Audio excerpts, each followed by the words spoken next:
Each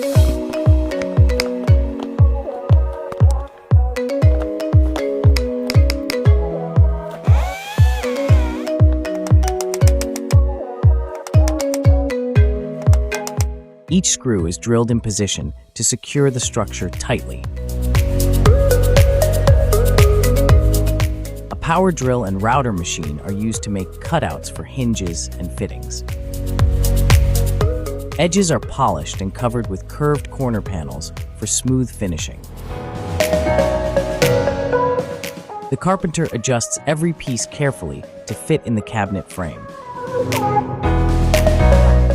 After all the fittings are completed, the storage unit looks elegant, sturdy, and ready for long-lasting use.